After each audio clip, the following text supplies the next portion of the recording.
We like your food, we like your style, we show up at your house. We've got a little request of you, we hope you'll hear us out. You take from us or use your own and cook us what we ask. It might not be a specialty, but we know you're up to the task. It's dinner by 8.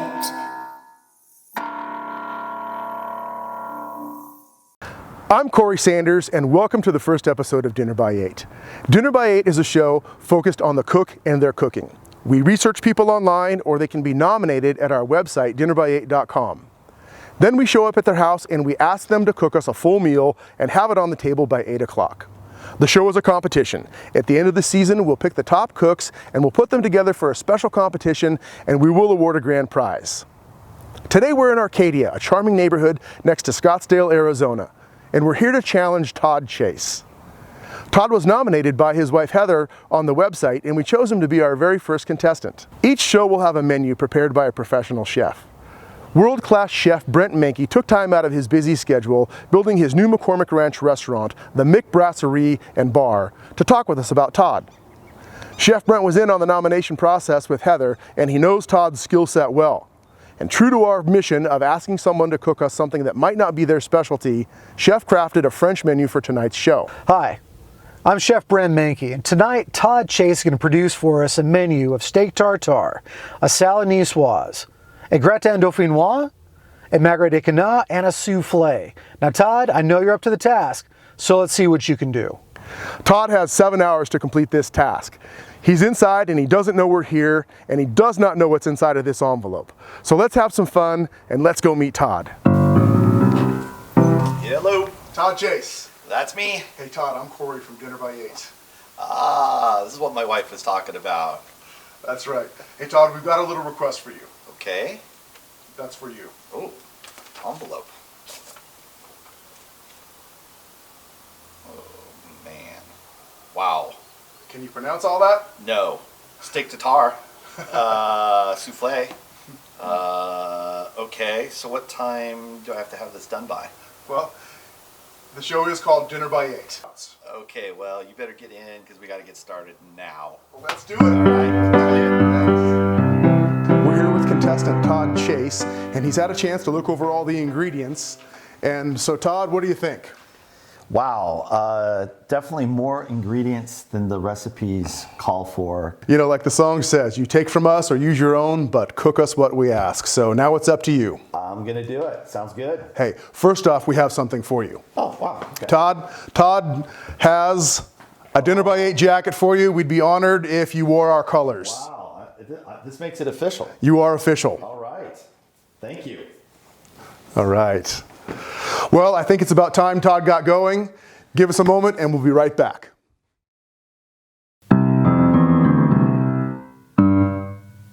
Man, I found literally hundreds of recipes for each one of these courses. So I printed off a couple for each, and I'm just gonna marry them together and hope for the best. All right. For the Nicoise salad, I had to cook off the potatoes, the green beans, and eggs, followed by an ice bath for each in order to stop the cooking process. So I had a big problem. Cory brought me frozen ducks, so I had to spend quite a bit of time defrosting them. So really I kind of got interested in cooking as a bachelor because I seemed to be going out to dinner just about every night. And after a while, I just kind of started looking at what I was eating and going, you know, I could probably make this different. I might change this, I might do that. And so I just started kind of messing around, mostly with the barbecue and grilling and then smoking. And I really started to get a lot of response from what I was posting, which in turn kind of fed me to do more. I've really always liked cooking. Yeah, it's been fun. It continues to be fun. I have a lot of people wanting me to open my own restaurant. I tell them no, I'll never do that. But you know, maybe a food truck on down the road in Hawaii. We'll see. I have no idea what to do after that. So, other than wash my hands, you like? Yeah. Meat is murder. Todd's got a great game plan going on in there, but he's going to need some help. Dinner by 8 rules state that each contestant gets a surprise lifeline. Todd's lifeline is a live visit by Chef Brent Menke himself. Chef, good afternoon. Cory, wonderful seeing you. Oh, thanks for coming. How's our boy doing in there? You know, surprisingly well. He was a little bit taken aback at first by the daunting task, but he's in there cooking. You know what? I thought at first maybe that French menu would throw him off, but I've eaten with him. I've been to his home. He's got a killer kitchen to work with. I think he's going to get this done. He's a champion, let me tell you. Let's go check him out. Absolutely. Let's go see it. Let's do it.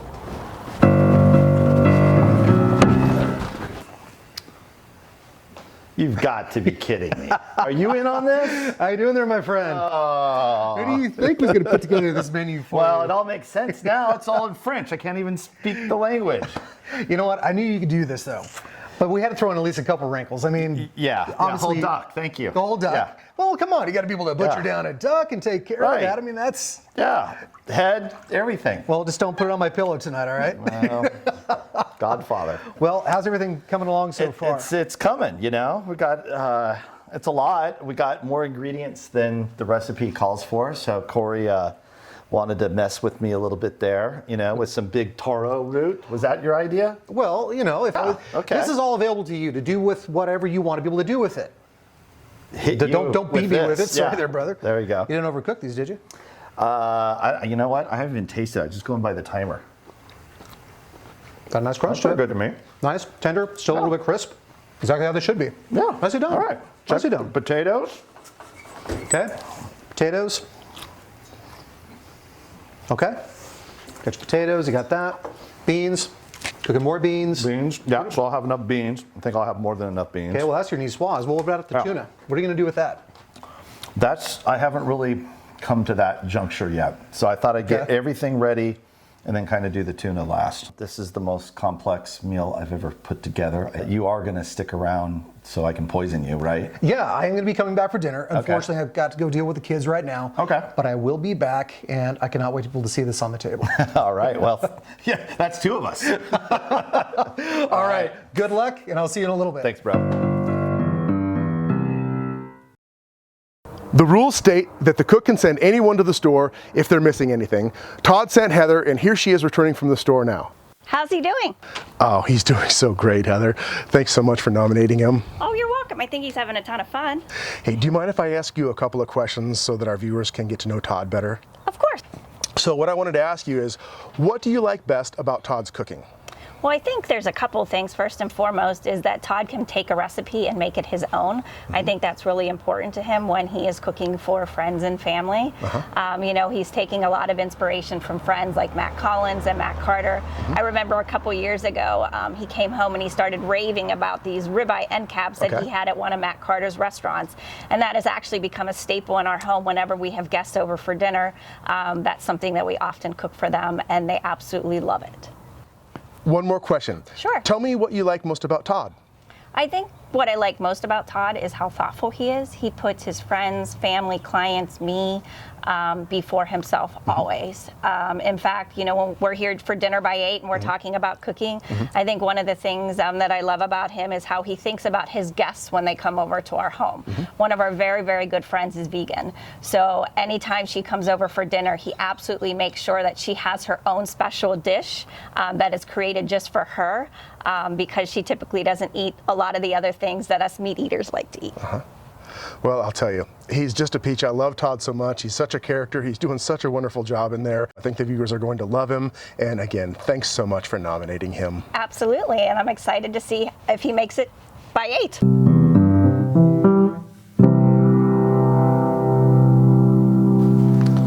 So Todd, how are we doing? We've got the beef ground for the steak tartare. Now I'm making putting that all together. So, I do have to interject something Yeah. here that I'm very concerned about. okay. So, Would that be this? The blood on me? I was noticing that. Yeah, Now, is that yeah. blood or is that red wine vinegar? I killed Brent. Oh, no. Yeah. You're going to be in big trouble, my Well, friend. you know, You need him, okay? I'll bring him back to life. There's a doctor in the house. Oh, that's good. How was soccer, Chef? You guys did great. Did great, yeah. Happy to be back, though. So, I guess I should ask, how do you feel like he's doing? Well, you know, he's just really busting it in there. He's doing a great job. And I had a talk with him about the souffle, and I offered him to do a test on a single souffle. You know, he acknowledged that he'd never made a souffle again. Never made one. Never made a souffle. 8 o'clock. 8 o'clock is going to come around pretty fast. I mean, the clock is ticking. I mean, it's clicking, you know, really, really fast. So it's coming. You wait. He will start to sweat. Well, I have an idea. So I think we should go in there. I think you should go in there and check out how he's doing. Okay. And, you know, I don't have a problem with you sticking in the kitchen with him and maybe coaching him a little bit here and there. You know, of course, you can't do anything for him, but maybe helping him to put this over the finish line. This is a difficult task. I mean, there might just be simple ingredients, but this is a technically difficult meal. There's a lot that can go wrong. So if I can help, happy to do it. I was stressed for time, and I had a lot of potatoes to slice. So I jumped right in with the mandolin, and lo and behold, I cut my finger really good right like that. Oh, you got it. Look at it. I know, it hurts just to look at it. It was like, see it? Yeah. Where's the guard? Yeah, it's right here. He's the guard. Yeah. Got a tape. Yeah. That's all I need. Put on the glove. Oh, I will after I put the tape on.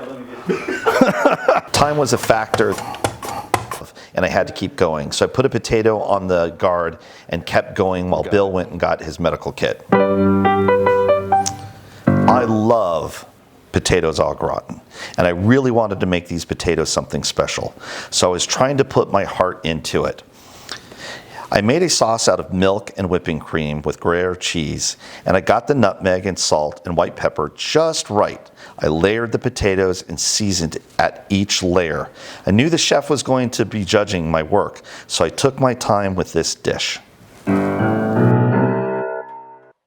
So now on to the ducks. The ducks. Where are we at? Okay, let's take a look at the carcass right here.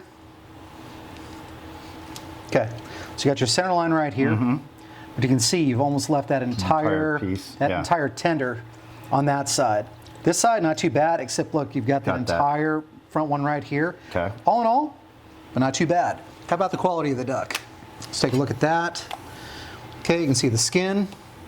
Take a look at the thickness on the skin on that, because now there's one thing when you're cooking this duck you have to be very aware of. Mm-hmm.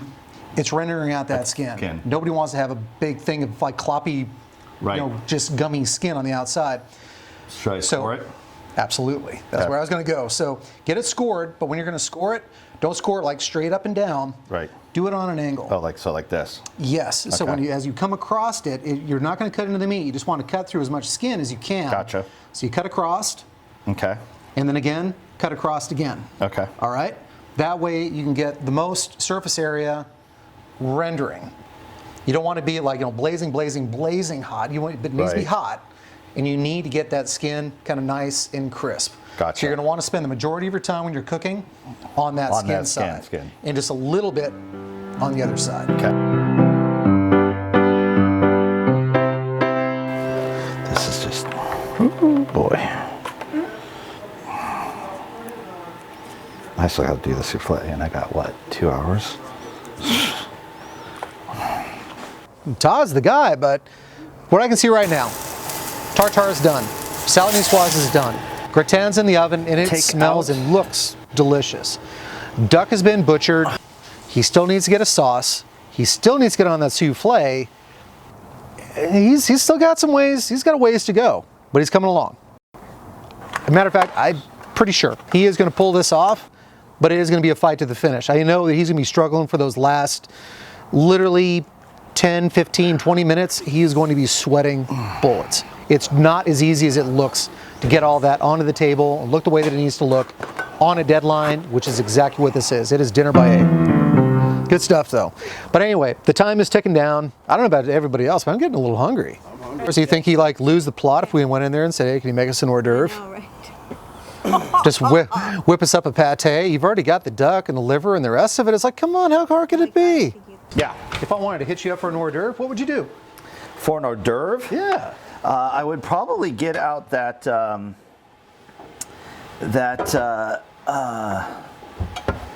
me see, that's going to be the tartare. Do the beef tartare as an hors d'oeuvre? Well, Well, yeah. we want to be able to serve that by 8. I was going to say between now and then. Between now and then, If I didn't want to like throw you in a complete tizzy and a complete tizzy, and try to be able to kill us. oh, and not kill you. Let me see. I've got some grapes. I've got a carrot. Again, don't hit me with it. Yeah. I'm gonna say I'm gonna let you fend for yourself because I gotta get a souffle going and a tuna going. So I'm just gonna let you say you wouldn't- figure it out. No, they're Todd. Stacy set you up. Oh, okay. Well, I think in the refrigerator there could possibly be. Oh, how about some pastrami, smoked salmon, or a little some meats and a little cheese. Would that go with your wine? That sounds amazing. You think if we grabbed you a board someplace? Yeah. Okay. Grab me a board someplace. All and right. We'll be good Let's to see. go. How about this one? Oh, yeah, that's a big board. That's a tree. Dude, I like your board. That's sexy. By the way, how's Yeah. that hand feeling? It actually doesn't hurt at all. Okay? You're all right? 'Cause, yeah, I'm fine. Okay, good. Might be a different story later. I think almost every professional kitchen I've ever worked in, most of those guys, they don't fear any man, but they definitely fear that. Yeah. Like that's, It's a killer. it, And let's it do a is, little it is a killer of cheese. fingers everywhere. All right, A little bit of fruit. fruit. You got any fresh fruit around here? I'm gonna hit this with a little water. Thank you. All right. There we go. Todd, Bon thank you. appetit. Cheers. You're the Cheers, man. buddy. Oh, thank you so much for having us You're in here welcome. today. Appreciate that. Okay, who's hungry? Todd just put us Enjoy. together. That beautiful charcuterie board, some crackers, some pastrami salmon, a little bit of pancetta, some salami, some hot capicola, some crackers, raisins, and some grapes. Brilliant. Let's see. Yeah, enjoyed every minute of it. You know, it is a challenge. But you And get I a just night- want to thank my wife for putting me up to this challenge. I guess this is payback in some sort. I don't know. Well, I think she was brilliant for actually doing this for you. I think It's fun. I think you're natural. I think It's you a look memory. awesome doing this. It's a great memory. Yeah, that's I the think, part. and I can't wait. And doing to it be with able to- friends, and it helps. It's awesome that you are a part of this as well, because that was a nice surprise. I can't wait to dig into this. I think this is going to be absolutely brilliant. Okay, let's see now. Tuna time. Tuna time. Again, this is, you have to be thinking about your timing and how everything goes. Yes. If this had to have like an acid sitting on top of that fish for an hour, you're going to turn it into ceviche. Right. And that's not what you're looking for here. You want to be able to protect that color. Okay. Here we go. Let me bring that salad to you.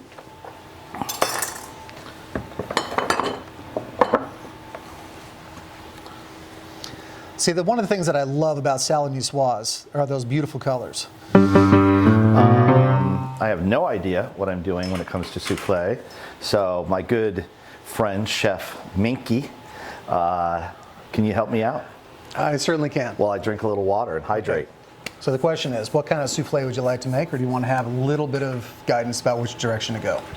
I'd love to have guidance. Okay. I know you said earlier you had some nice chocolate that's had here on the table. Yeah. Honestly, I'd turn that into a sauce. You got some cream that's in the fridge, the chocolate, the cream. You've also got some nice raspberries there Yeah. as well. I'd be tempted to kind of puree those and put those in with the sauce. You can keep the souffle itself kind of neutral. Mm-hmm. But now here's the thing, and it's the reason that I chose souffle. Mm-hmm. It is all about technique, and there's nowhere to hide. You can literally make souffle with 2 ingredients, just eggs and sugar. That's it. Okay. And you can get it done. But it's the technique that actually turns it into what it is. Souffle is something that's just, it's ethereal, it's light, it shouldn't be eggy, it should just be like this little cloud of goodness. I swear, you bite into it, it's one of my favorite desserts ever. But technique, why don't we start about what we're gonna need. First off, you're gonna probably have to crack and separate about 18 to 20 eggs. Imagine each one of these souffle dishes, if you're gonna Okay. make 6 of them, 3 eggs per souffle. Okay. The reason why it has to be on bake and not convection is because you have the air current, once that starts to rise, we'll blow it over. Okay. Okay? So you can't have that, so it has to be on bake. You have to raise the temperature, it should be about 400 degrees. Okay. It's one of those things that has to cook just a little bit hot. Gotcha. All right. 2, to be able to get it to rise, we need to be able to prepare our ramekins. First is butter, second is sugar. Okay. So the sugar itself will butter the inside. You pour the sugar in, just get the excess and pour that out. The sugar and the butter on the outside will allow it to begin to release and allow it to be able to rise. Okay. You'll be amazed, actually, the height that you'll get out of a souffle if it's properly done. We also need to construct a double boiler. Oh. So just pot of water, stainless pan, simple as that. Okay. You also need to get your KitchenAid mixer because that's where your egg whites are going to go. Okay. All right. So the first thing, separate out the eggs. Okay. Whites in here. Get your stainless steel pan. Yep. Yolks in that. Okay. All right. All right. Start with that. Okay. How we feeling? Well, right now, after what I just did to my finger. Okay. Time is ticking down. Yep. Okay, so Half an hour. fat side down first. That side down first. How do you feel about garlic on it? What you're going to want to do, because it's going to start to render its fat. Okay. Once it starts rendering its fat, you're going to take a sprig of that thyme, which I kept for you. Okay. Where to go to? Oh, there it is. Yep. You're going to take a couple garlic cloves, throw them in the pan. Okay. A couple sprigs of thyme, throw that in the pan. Baste. All right.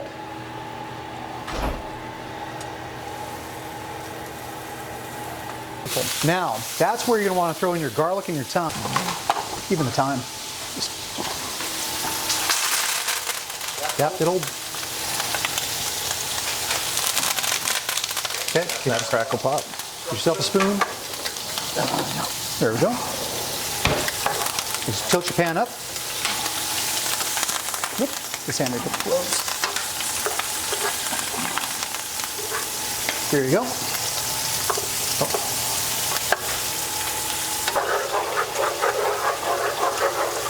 $7:43. All right. Counting down.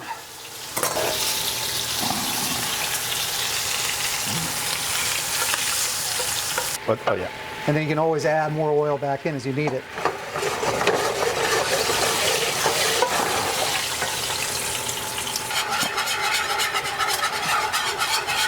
Always add more stock. If you think you need to richen it, you can add more of the duck fat. If you think you need a little bit more orange flavor, you can add more orange.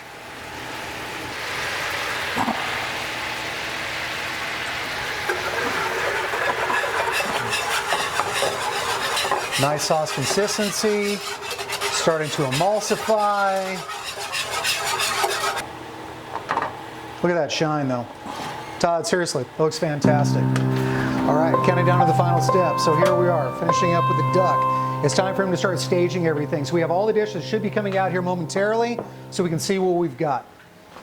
All right, first coming out, we got our steak tartare. Good grind, great flavors, right texture. I'll tell you what, he hit a lot of those things just right. I would have liked to have seen a little bit more acidity and a little bit more herbaceousness, but by and large, awesome dish. See, the duck is still finishing. He's gonna have to get that finisher pretty soon, because here's the trick. He's got to get that cooked to the temperature that he needs it to, but it has to have time to rest, because otherwise we're going to cut into it. It's going to bleed out all over the plate. That salad niçoise, personally a dish that spoke to me tonight. All those ingredients perfectly cooked. The potatoes were just right. The green beans had a nice little crispness to it. Not underdone, not overdone. The tuna, beautiful sear, and a French vinaigrette that my wife's grandmother, would have been proud to make. Awesome job. Okay, removing the duck breast, give them some time to rest. Okay, I'm counting down.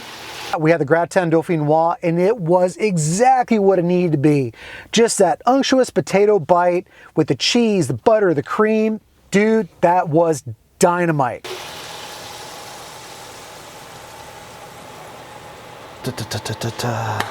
What else you got? Actually, okay, we got that.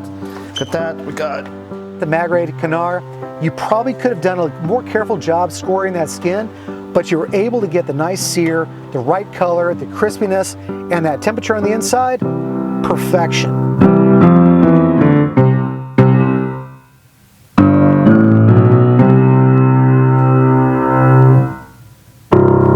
time to make souffles. So, you're going to have about a quarter cup of sugar for every 3 eggs. So you got Okay. 18 eggs in there, correct? Yeah. Okay. So you're going to be looking at about 3/4 of a cup for the Okay. whites and 3/4 of a cup for the yolks. chocolate. There you go. Beautiful. And at this point, everything has got to be careful, careful, careful. The souffle, I was super worried for you. Super worried. You didn't know how to do it. We talked you through it. You did all the techniques. You married the ingredients. You nailed it. That cloud-like, filling, it's exactly what a souffle should be. A little chocolate Grand Marnier sauce. Call it good. Todd, you were definitely up to the task. Thank you. There we go. Without a doubt. Cheers, everybody. Dinner by 8 indeed. Dinner by 8. If you know someone who might be a good candidate for Dinner by 8, fill out the nomination form at dinnerby8.com. Thanks for watching.